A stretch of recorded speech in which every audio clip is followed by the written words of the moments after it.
All right, everybody, NFL Week 4 Power Rankings is about to happen. Before I do that, I have to give the YouTuber spiel. I hate doing it, but I understand you have to do it, so I'm going to do it. Subscribe to the channel. Hit the bell button for notifications. We're doing NFL content all throughout the season, picks, recaps, all of that good stuff. NBA Finals content coming in hot soon. Either today or tomorrow, we're going to have NBA content for you. NHL content as well soon on the channel. If you're a hockey fan, look out for that. And yeah. So, with that being said, let's get into Week 4 of the Power Rankings. If you did not watch last week, let me explain these Power Rankings to you. I'm treating these Power Rankings as if I was dropped into Week 1 of the NFL season without knowing anything. I had no expectations. I didn't know, oh, this team's supposed to be bad, or, oh, this team's supposed to be really good. I just didn't know anything, and I'm going simply based off of what I have seen so far. So, if you're wondering why this team's there or this team is there, that's why. So, without further ado, let's get into these Power Rankings. I do not want this to be an hour-long video. Let's start with number 32. We all know who it is. It's no surprise. It's the New York Jets. They are horrifically bad. I said in my picks last week that I will not spend more than 30 seconds on this channel talking about the Jets. Although I want to say this. I saw a report that said if Gase loses to the Broncos on Thursday Night Football that he's done. I have to wonder, why is that the saving grace? Why would Adam Gase beating the Broncos' third-string quarterback on Thursday Night Football be enough to save his job? I'm not sure. Okay, but I said every day that he's the coach of this team, it's a new low point for the franchise. I still believe that this team sucks. All right, 31. Say it with me. We all know who it is. The New York Giants. Yes, the Giants. If it were not for the Jets, the Giants would be the laughingstock of the NFL. They look horrible. Their offense is terrible. Jason Garrett, man, we tried warning you guys. We did. I saw a lot of Giants fans who were excited. They said, well, if he's not coaching the team, he can focus on his offense, and it's going to be different because he's not the head coach. Why do you think we all hated him as Cowboys fans? Why do you think we hated Jason Garrett's guts? His offense sucks. So I'm sorry you guys are going through it. The offense is terrible. I know there's a lot of injuries, but my God, it looks horrible. Next up, we have the Denver Broncos. You see a huge drop-off. I had them way too high last week. I had them as the highest 0-2 team. The main reason why I did that was because I thought that they were at least competitive in their first two games, but they're just too hurt, man. Just point blank. It sucks because I picked this team to make the playoffs originally, and then the Von Miller news happened, and I bumped them out of the playoffs. But I just thought, with an extra wild card spot, this defense is solid enough. This offense is young, interesting pieces. They can maybe sneak into the playoffs, but, they're on their third-string quarterback now. Some dude, I don't even know his name. They just called him off the practice squad. Sutton's hurt. It's just bad. It's just all around bad. I feel bad for the Broncos. Super injury ridden. It sucks. Next up, we have the Philadelphia Eagles, who look absolutely horrendous. They look pathetic. I wasn't really ready to buy into the idea that this team was bad, but Sunday cemented it. This team is actually bad. Like, this team is probably a bottom 4, bottom 5 team in the NFL. Carson Wentz is just a bad quarterback. Most advanced statistics, all these analytics, right now, Carson Wentz is the worst quarterback in the NFL. He just looks so bad. I think PFF said he has, is it 6? 6 turnover-worthy plays so far this season. The next closest is Mitch Trubisky with 3. So he's been really, really bad. And Doug Peterson has been terrible too. Like, you have a quarterback who obviously something is wrong. Obviously something is wrong. You got to get the ball out of his hands. Give the ball to Miles Sanders more. He's the best player on your offense. Let him make things happen, okay?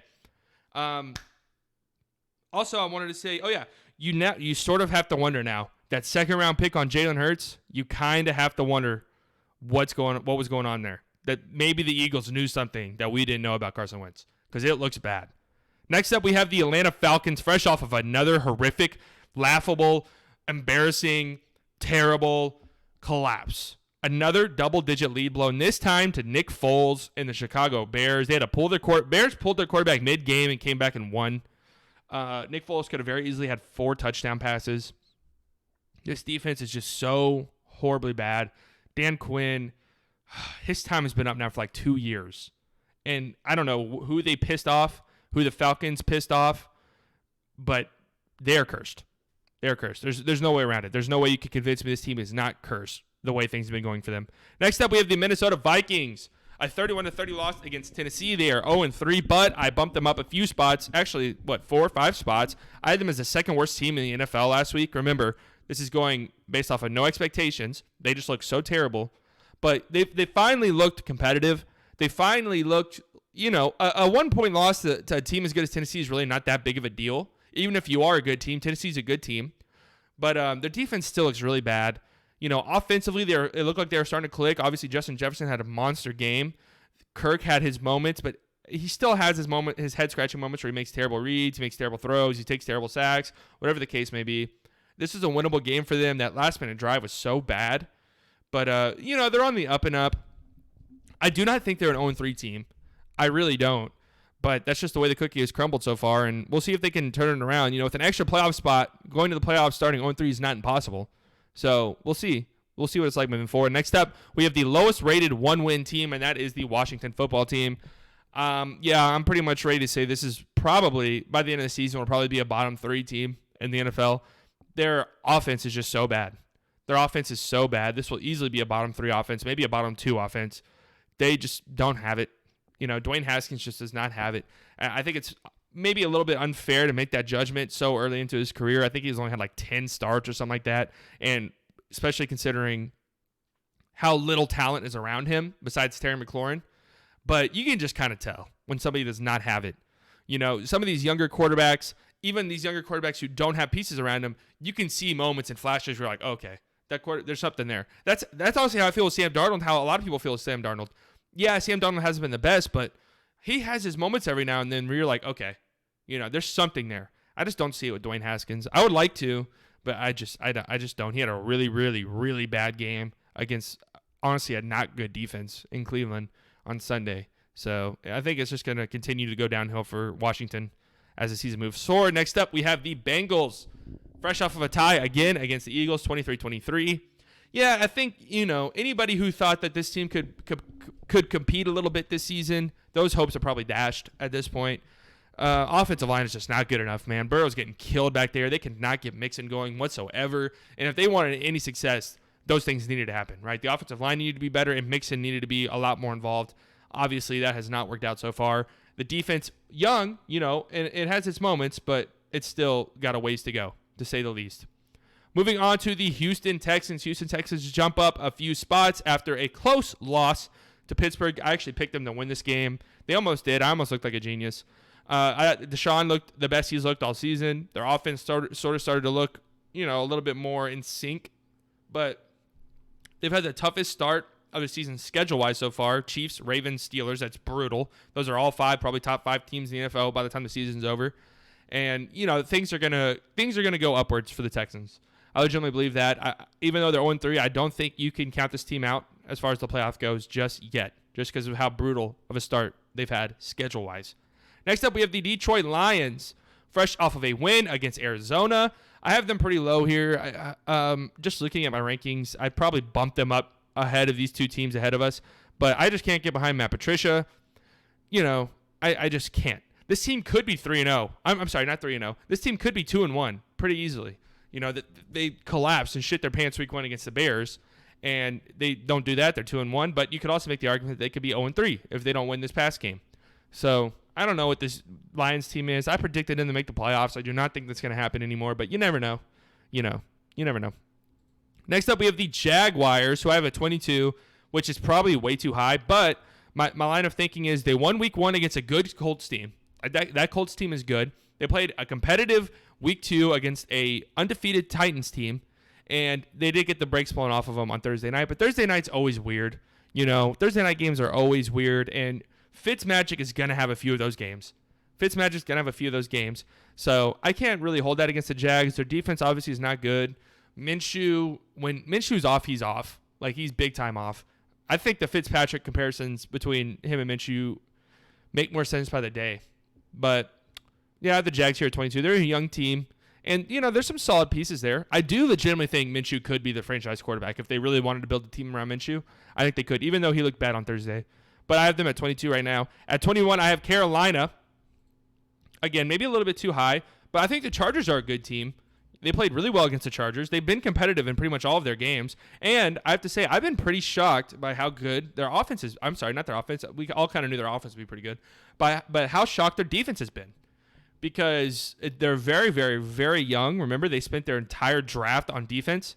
And most people thought that this defense could be historically bad, like maybe the worst defense of all time. Obviously, they're not going to be that. Offensively, they have enough weapons to put up a good amount of points on you, even though I do not think Teddy Bridgewater is a good quarterback. 21 might be a little high, But I think that they've exceeded expectations so far this season, and they've looked competitive in each one of their games, which is all you can ask for a young team like this, a young rebuilding team like this. Next up, we have the Miami Dolphins. Again, maybe a little too high. I don't know, except I don't really think so. Again, they've been competitive in each game. They played the Patriots week 1, the Bills week 2. Both those teams are 2 of the best teams in the AFC. And they handle business on Thursday against the Jags. It's a young team, going to keep rebuilding. Fitz is going to have his moments.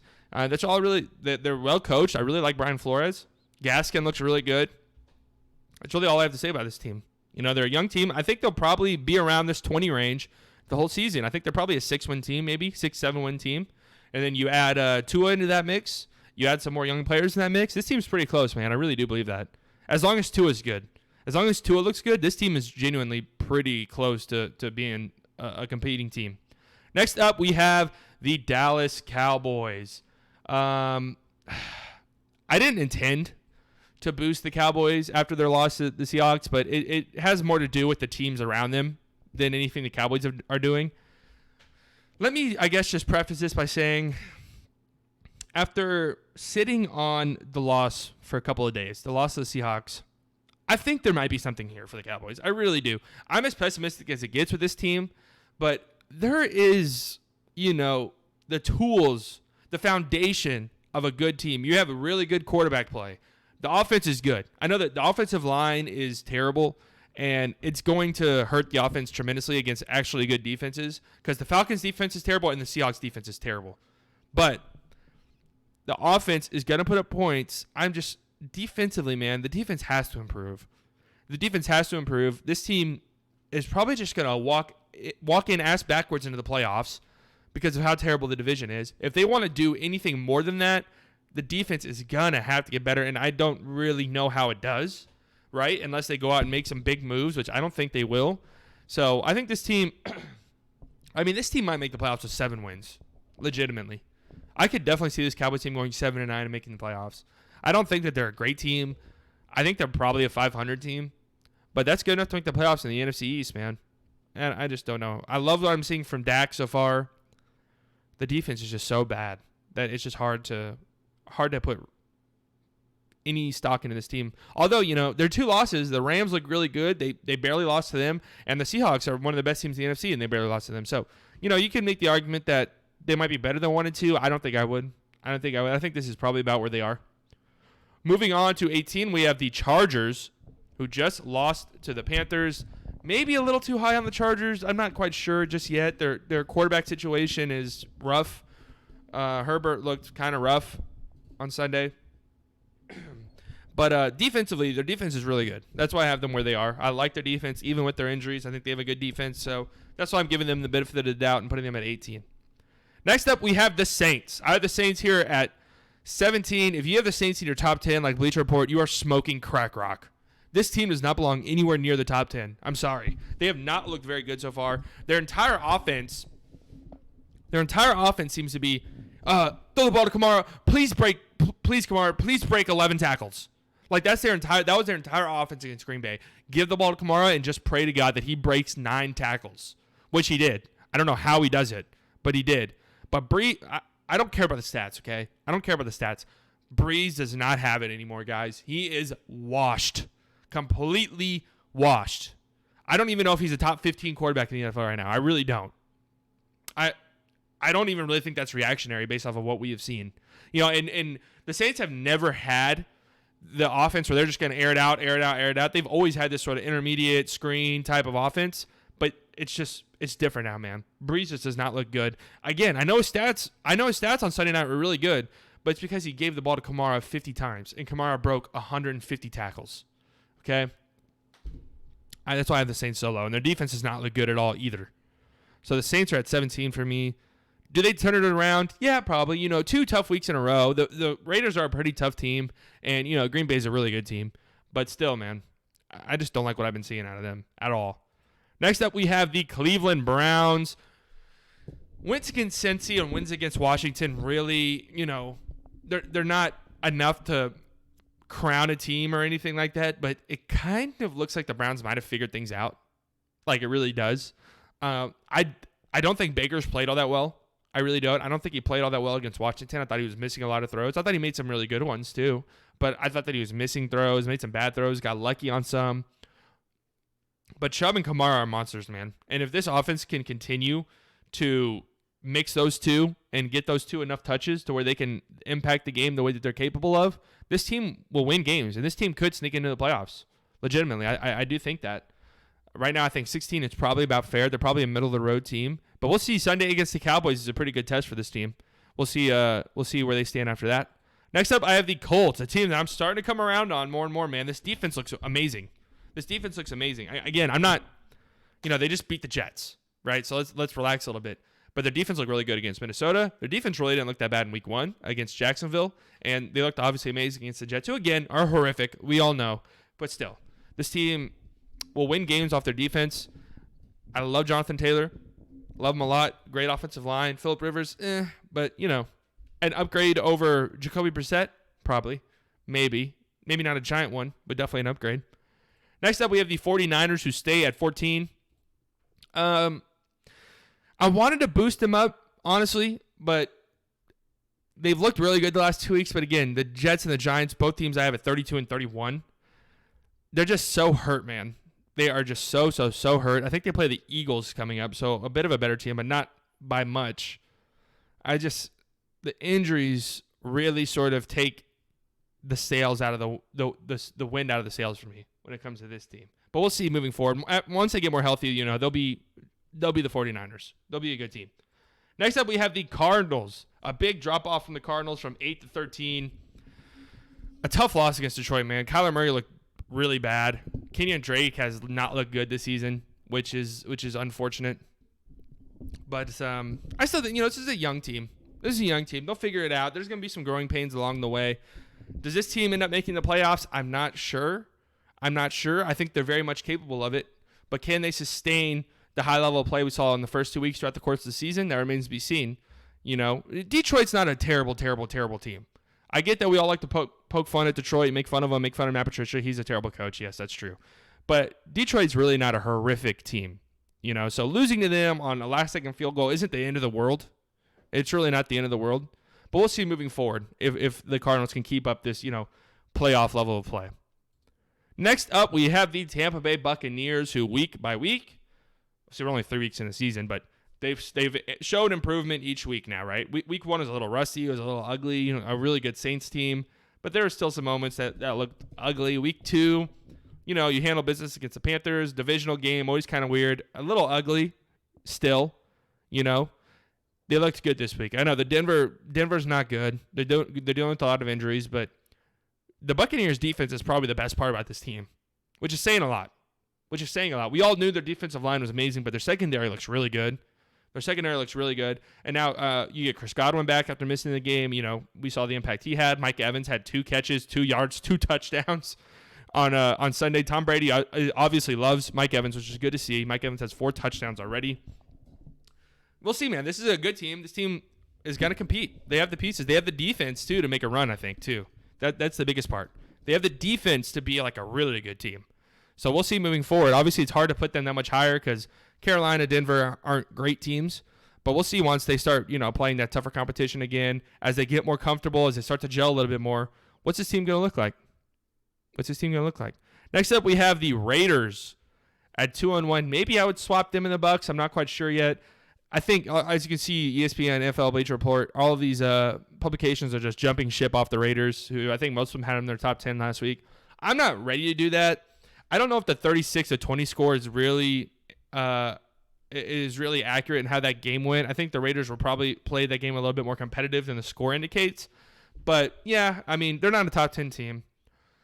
They have their moments, though, and I wouldn't be shocked if this team made the playoffs. They are one of those teams where you see on their schedule and they don't scare you or anything. It's going to be a tough game. They're going to come out. That Josh Jacobs is going to do his thing. Their defense might have their moments here and there. That Gruden's going to put Carr in the best positions that he possibly can. It's a tough team right now. 11 might be a little bit too high, but based off of what we've seen so far this season, I don't think that this is unfair at all. I don't think that this is a crazy positioning at all.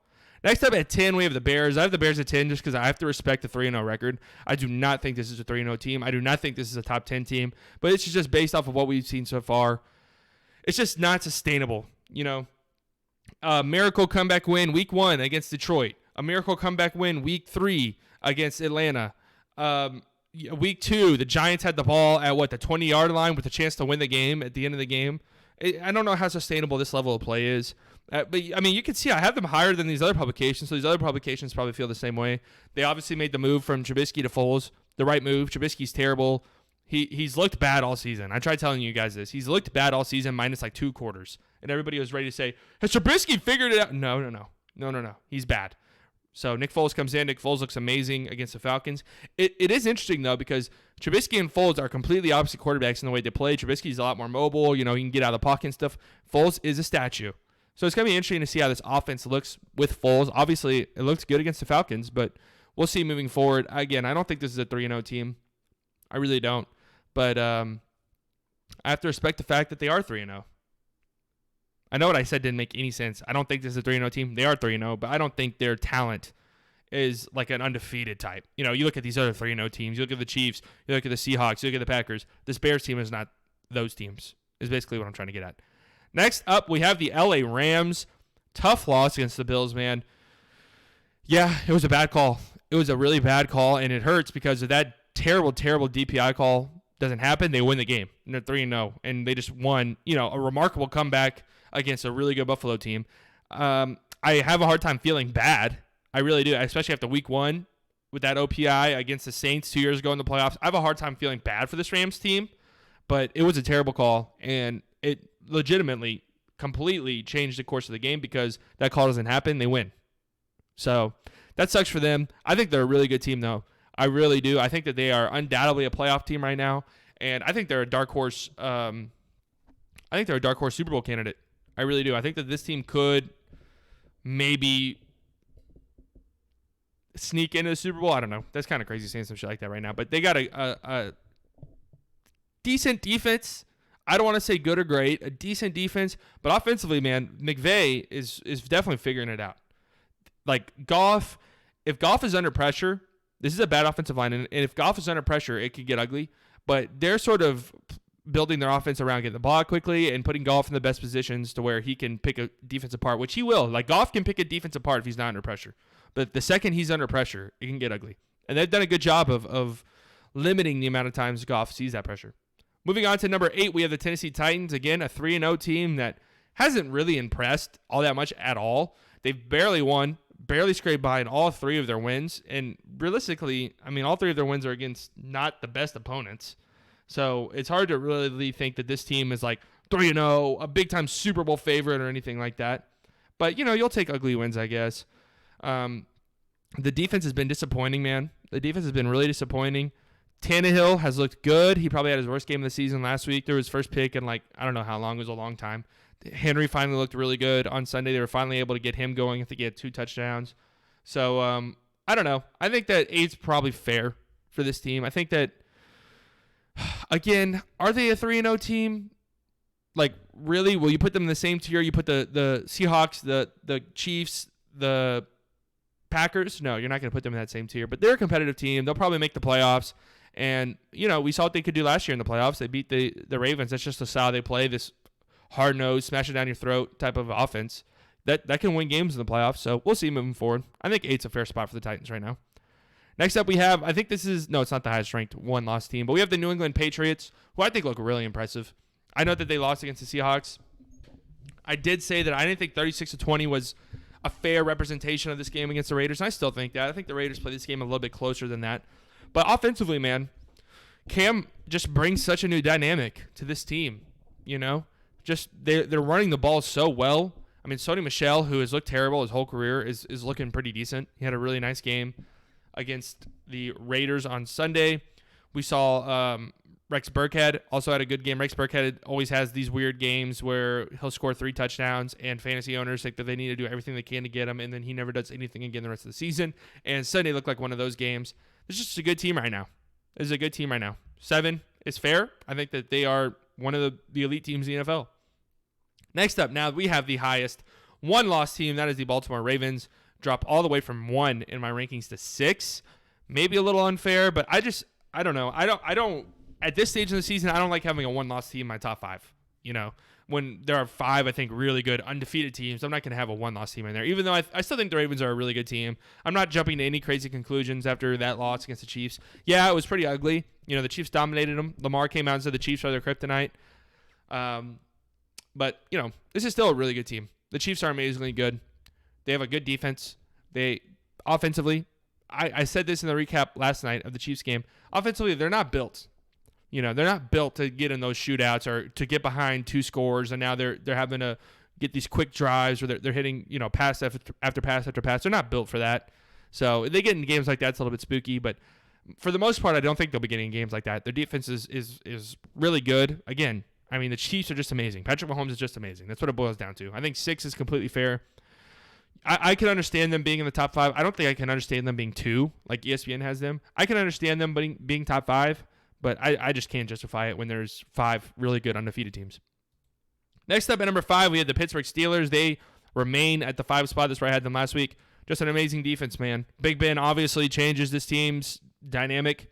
Remember, this team was 1 win away from making the playoffs last year with Duck Hodges and Mason Rudolph being horrific, right? So we knew Big Ben, if he was just 75% of his old self, that this offense would look much better, and it has.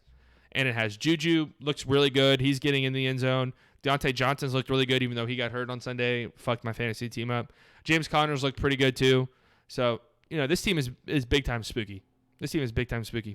Next up at number 4, I have the Seattle Seahawks, so I actually dropped a spot.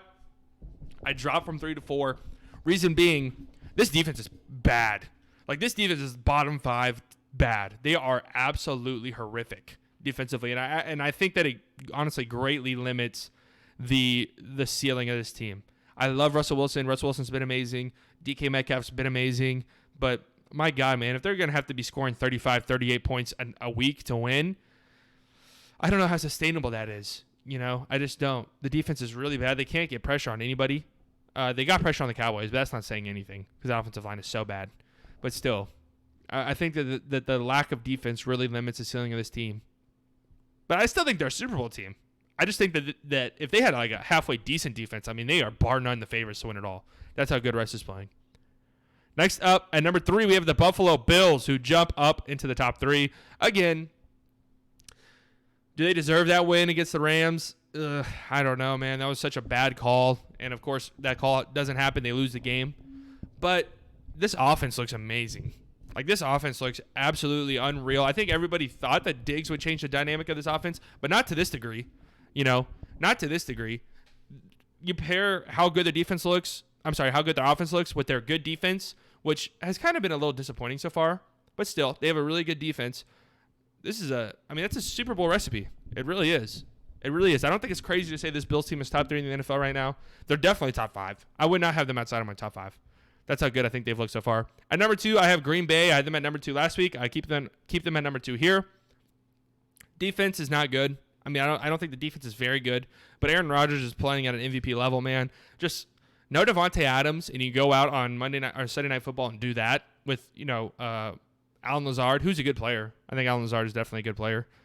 He just looks amazing right now. It's sort of that Seahawks thing where the defense isn't. I think the Green Bay defense is definitely better than Seattle's defense. But when you have a quarterback giving you this level of play, you're definitely a contender. And speaking of great quarterback play, number 1 is the Kansas City Chiefs. I said last night, I think Patrick Mahomes is the best quarterback ever. I legitimately think that. I think there's never been a quarterback in the NFL that's been better than Patrick Mahomes is right now. I'm really not trying to have the argument. That's just what I believe. And their defense looks good. Their defense looks good enough for this offense. Their offense looks unstoppable. What more can you say, man? The Chiefs at number 1. Obviously, everybody has them at number 1. I don't think anybody would argue that. So that's what I got for you. Week 4 power rankings completed. Like the video. Leave a comment. Where did I fuck up? Why do you think your favorite team should be higher? Why do you think your least favorite team should be lower? Tell me below, okay? Yeah, that's all I got. So